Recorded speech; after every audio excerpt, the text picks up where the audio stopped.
مساء الخير على حضراتكم. النهارده هتكلم معاكم في نقطه مهمه جدا، مواعيد التسليمات. وانت بتشتري من الكومباوند لازم تعرف مواعيد التسليمات بتاعتك. طب هل يا ترى المطور دوت هيسلمني في ميعاده ولا هيتاخر عليه؟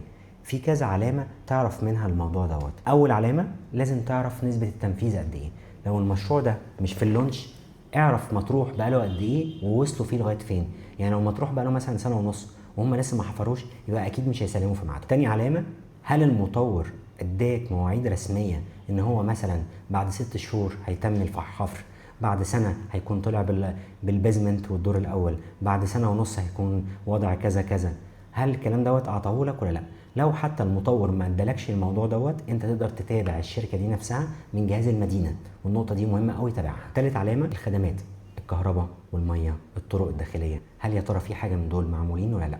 الحاجات دي برضو بتبقى مؤشرات قويه. المهم الخلاصه بتاعتنا، ما تصدقش كلمه استلام قريب الا لما تشوف علامات موجوده في الشركه وفي الارض الواقع نفسه.